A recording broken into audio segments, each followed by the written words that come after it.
Bang. Bang. Welcome back, folks. Today's 3 at 3 brought to you, sorry. Today's Daily Crypto Byte brought to you by Voyager. Voyager is a crypto trading platform that you can go to and get paid up to 8.5%, perhaps even 9%, depending on the crypto, on your deposited crypto. They also are a commission-free broker, and it's a great app on your phone. They just did an update this weekend. The update's great. Everything's running smooth, and it's where I trade any of the 50 some odd coins that they've got. Why would I trade anywhere else? And if you type in Rebel25, if you open an account and type in Rebel25, you'll get $25 in Bitcoin. So yet another reason. And then, of course, they sponsor the show. So thank you, Voyager. How are you guys feeling today about the crypto landscape? It was an interesting little quiet rally into the end of last night for us here. You know, we were going down about 38K, found support. Now we're creeping just up above 40, but not a whole lot of price action. You know, it's just been really quiet. I'm really curious to see how price action shakes out during this holiday weekend, because historically, I've seen a lot of sell-offs on American holidays during the weekends, especially this Sunday, potentially. So I know, Monty, you were talking about that before the show. Maybe you have some thoughts on that one. Yeah, CJ. I mean, I was just basing it mostly off sentiment from our chat and a lot of the things I've been seeing our members saying, you know, they've been worried about the, potential of a sell-off this weekend during a U.S. holiday weekend. And there's good reason for that. Historically, that's what we've seen. We've seen the Asian market sell off on Sundays. That's something that happens almost like clockwork every week. But also, during holiday weekends, that's when we tend to see the Asian market take advantage of the fact that, the Western markets are not trading on that Monday, and they will trade an extreme amount of volume on that day to take advantage of the fact that, the Western markets aren't really that prevalent in the market that day. So it's particularly true with crypto because obviously it's a market that's global and 24/7. So there may still be some, retail interest from the United States this weekend, but I think that, price action is going to be lackluster. If I had to give a prediction for what I am kind of expecting to see over the weekend here, I think that, we could continue to see a bit of price action leading into the weekend. So for the rest of today and tomorrow, we might see a continuation of this quiet rally that CJ was talking about. And I think if we get above 42K, there's actually the potential that we go up and meet this smooth moving average at roughly 46K. I think that would be the best case scenario for Bitcoin coming into tomorrow. But I think in all likelihood, we get rejected at around this 46 level. If not, this 42K level. These are the two most critical resistance levels we have to the upside. And I think that it's likely we creep up to one of these levels before we get that, sell-off that a lot of people are worried about this weekend. So I'll be watching this chart closely for, these two levels, the 42 and 46K levels. Yeah, and keep in mind, folks, what we always discuss, and if you've been trading stocks all this time, the same thing is true with stocks and ETFs and indices. What was support, when you break through it, becomes resistance above.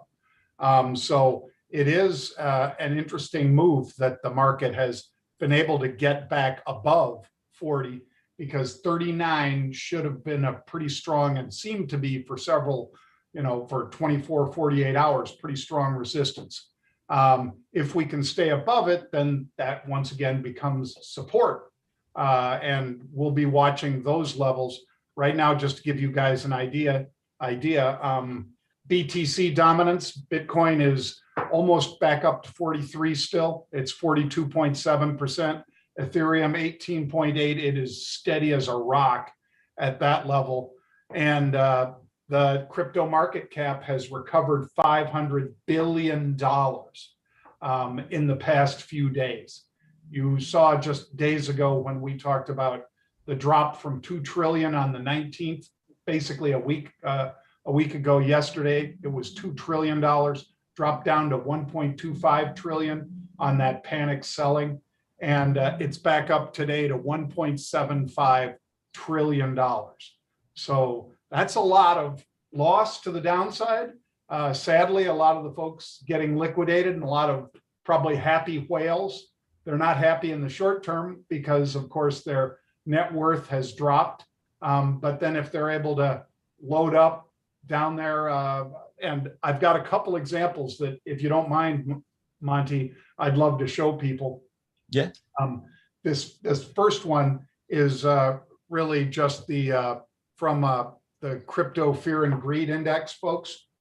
Tell me when that one's up, Monty. It's up. Okay, so we talked about the Crypto Fear and Greed Index, and they more or less view this. It's like a converse. It's the reverse of VIX. In other words, low VIX usually means that people are overconfident. A low fear and greed index indicates just the opposite, that people are panicked. We were at a 9 just days ago. We got yesterday up to, I think, a 22 or so, guys. And today we're up to a 27. Still rather extreme fear. So there's a lot of folks, a lot of trepidation out there still. And if you look at that second slide, it'll show you a 1 month graph, just to give you some perspective that when Bitcoin was bouncing around at significantly higher levels, we were, of course, a lot closer to overconfident. We weren't at the highs of the year as far as the greed side, but we were hanging in there for the better part of 15 days or so, between 50 and 70. 50 would be more or less neutral, but 70 would be pushing up towards that greed side, which means we might be due for a correction. And boy, like we've said before, we got the perfect storm of that correction from Elon Musk, from China, from the IRS statements, from Janet Yellen. And now we get a little more. If you take a look at that last slide that I have there, I think you should see the Cardano chart. Is that one up there too, or? No, I have a Cardano chart though. It's up. Okay. That Cardano chart, folks, just the 1 week chart in Cardano emphasizes why buy the BTFD is so popular. Buy the friggin' dip, because on the late part of the 23rd, which would have been, I guess, Sunday, you were able to buy Cardano all the way down to the $1. It popped all the way back up to, I think, 170 something, guys. And I can't remember, did one of you guys do it as a Doge of the day just in the last couple days on that dip? I can't remember for sure, but Cardano at 175, boy, that's like a V-shaped bottom right there. You don't see a better example than that. 7 days, a round trip from 180 to 1 to 175. That's just a great trade. And it's why my crypto account doesn't look so bad this morning, because I had some Cardano. I didn't double down or anything, but I had some. I rode out the, by the way, did you guys sell anything on the sell-off? Did you exit any of your longs on the sell-off? Nope. Nope. Nor did I. Just like we've said many times, folks, if you're new to crypto, without being cocky, I just emphasize that you want to buy dips, and especially significant dips, not when it goes from 48 to 47 in the case of Bitcoin, but when it goes from, 45 to 30, that's the kind of dip that really, if you're in this game to win, you want to buy. And conversely, if you're a trader and not a hodler, if you have a $32,000, $34,000 buy, and it goes to 43, why wouldn't you take some of that money off the table? I mean, thousands and thousands of dollars. In my trading account, that's what I do. In my cold wallet, I don't touch it. So just throwing that out for everybody again. Well, let's talk about who could potentially be buying that previous dip, because we do have some data coming from the OTC desks. Monty, are you able to share this one? Yes, just toss it up there for you, CJ. Thank you, sir.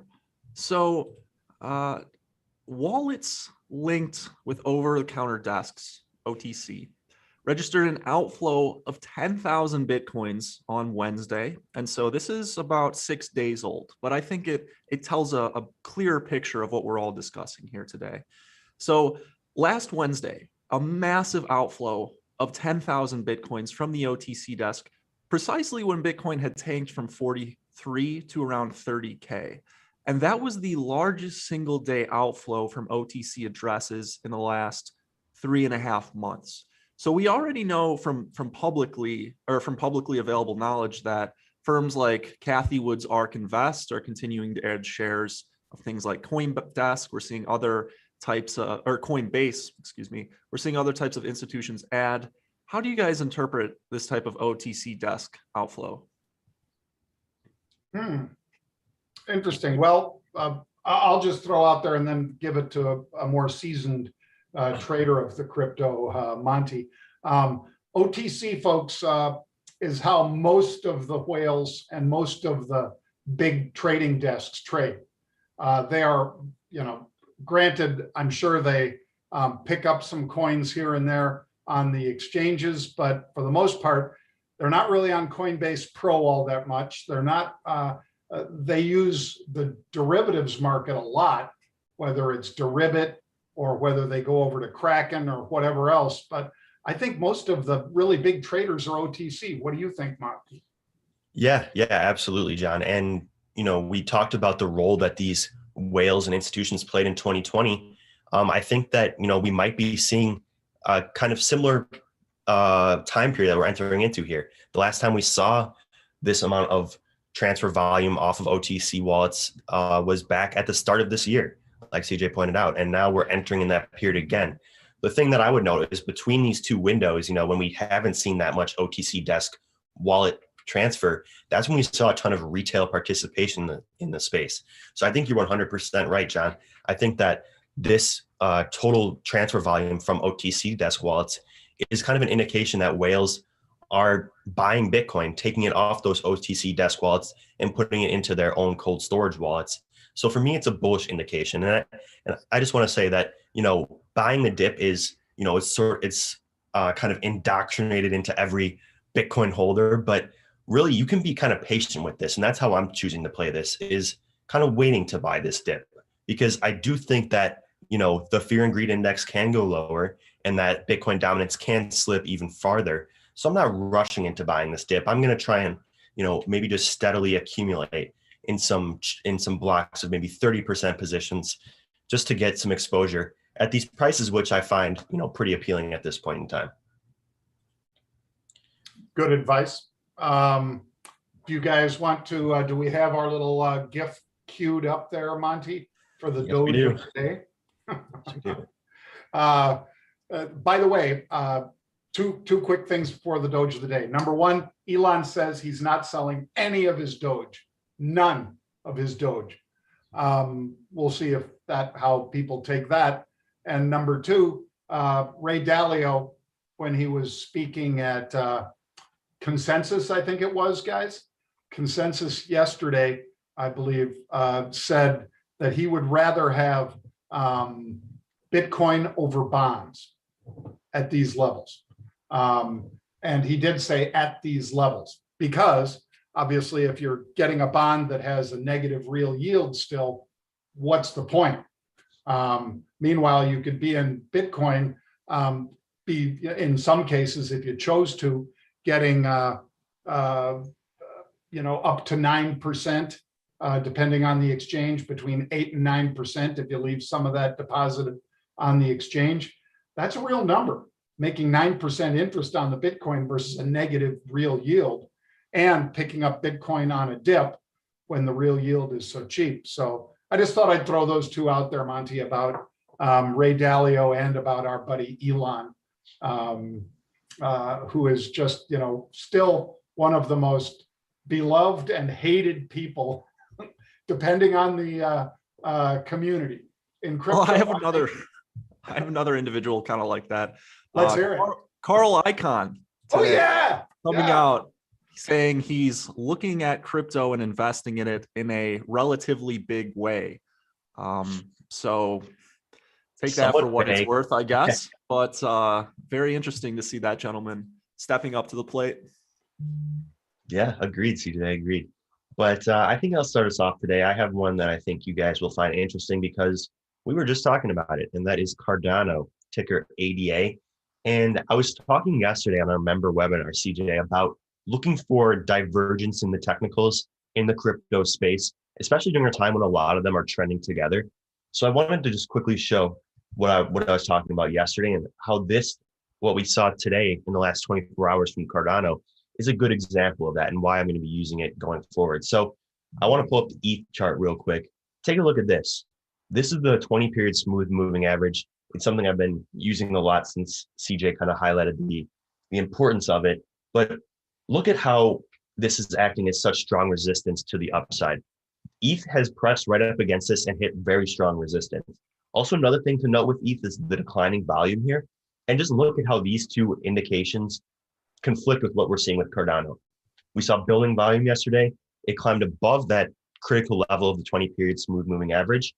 And now it is acting as support. John was just talking about role reversals. I think this is a great example of it. And also a great example of divergence in the market, which for me, divergence in the market equals opportunity in the market. So when I see this, I think that, this is an asset that has support where most assets have resistance. So I'm going to go ahead and maybe wait to see if Cardano cools down a little bit today and retest this bound. And I'm going to enter a Cardano position. So that is my Doge of the day today, gentlemen. I'll throw one out real quick, if you don't mind pulling up a chart on this one, perhaps. OKB. OKB was last Friday, folks, $22, maybe $23 per coin. Had a similar, of course, very sharp sell-off into the Sunday evening when it traded down to, and get this, I think the low was pretty much $10. Sort of, you lost 55% of the value in that coin like that. It has made a bit of a comeback. The volume is flattening right now at this level, but I think that we're about to see, when I say flattening, 855 million in a 24-hour period. It's right around this 1488, 1490 level. And could I see it push back to 20?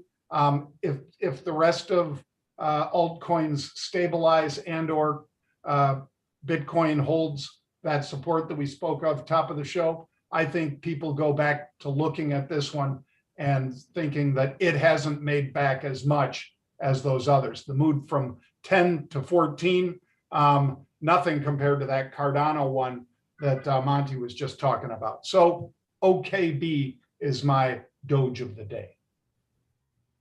Thank you for that, John. CJ, you want to round it out today? Yes, I guess that leaves me. So I've been watching and seeing some interesting price action. One thing that I won't go into that I just kind of want to talk about is Matic. Have you guys been watching Matic? It had a nice recovery last night. Not going to pick it today, but it's had some wild price action. It's been in the news. So I haven't watched that one as well, but the one I'm going to pick for the Doge of the day today is Engine, ticker symbol ENJ. And so on a technical level, I really like this because we saw a massive spike in volume. We're still over 100% increase in average trading volume between the last 2 days. The only thing that really makes me hesitant or just makes me want to wait on this one is seeing price come up against that 20 smooth moving average. I think if we can firmly close or at least break above $2 with sufficient momentum, that leaves us with a pretty wide open window up until resistance at $2.60. So I really like that, but I need that confirmation with that break above 197 right now. Another thing that I really like at the bottom of the chart that you'll notice is the ADX indicator, symbolized by that white line.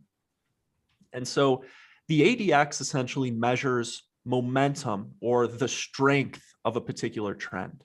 And so we just had an increasing ADX because the bearish trend was gaining momentum. It was getting stronger. But as soon as that trend broke, it gave us a very good indication that we're heading up to more bullish territory. And you can see that with the line highlighted. You kind of have that dotted line coming down right at the peak of the ADX. So as soon as you have a peak like that and a firm drop off in the ADX, it's telling you that the trend has changed and is likely going to continue to change in its current direction. So I really like that we're getting that from Engine. We haven't quite gotten it for Bitcoin yet. We're starting to see diminishing returns in the ADX increasing, but ultimately that's going to be one of the tells for me to get really long Bitcoin once the market tells us, hey, the momentum has clearly changed here. Nice. And folks, if you'd like to hear or at least read CJ and Monty and the rest of the folks in that crypto chat room over at Market Rebellion, you can do just that 24 hours a day, 7 days a week. It's not always CJ or Monty. There are other members of the team that are in there, but it is staffed. And there are thousands of traders in there. So just from a sentiment standpoint and from a back and forth looking at, using thousands of pairs of eyes to see what's going on in the market is a valuable thing. If you'd like to try that out, test drive it, if you will, it will cost you $1 for the first month. So I would encourage you to go to marketrebellion.com/try crypto. It includes all of the webinars that they described earlier in this broadcast, as well as access to that room with the charts and all that great conversation. It's marketrebellion.com/try crypto, and you can be in there. By the way, the guys and I will be down at Bitcoin Miami next week at Wynwood. Mano Wynwood, I believe it's called, they moved it from Los Angeles to Miami. So now it's BTC or Bitcoin Miami. And that's the 3rd through the 5th next week. And the guys will be there. They'll have a booth. They'll be doing interviews. They'll be doing broadcasts, I'm sure. If you're in the Miami area and you've got a ticket, great. We'll see you there. If you don't have a ticket, gosh, you're going to have to cash in a lot more Bitcoin this week to get a ticket than you would have last week, because they are sold out and you'd have to buy some very expensive VIP ticket at this point. Probably worth it because Jack Dorsey's going to be there. Michael Saylor's going to be there. So many cryptopreneurs are going to be there. This is the event that's going on next week in Miami, the 3rd through the 5th. So check it out. Yeah, really excited for that, John. Floyd Mayweather is going to be there too. Oh yeah, he lives over at the Fontainebleau Hotel. Ah, very nice. I see him there all the time. He's got his the Money Team bus. He's got this, Mercedes Sprinter van with, his logos and things all over it. One last thing I did want to throw in here before we sign off today is just that if you sign up for $1, you do get access to our education curriculum that's specific to crypto. We talk a lot about technical indicators. I was talking about the smooth moving average. CJ was talking about the ADX. Go check it out. CJ is adding a lot of awesome courses with some technical indicators. We got some other courses on fundamentals too, courses on NFTs, DeFi, but just look at this technical analysis. We got all sorts of things that would just really benefit you as a crypto trader. So definitely go check those out. We're continuing to roll them out, and it's a lot of fun to make them and a lot of fun to see your guys' reaction to them. So thank you for that. And we'll see you guys tomorrow. Thanks for watching. Thank you.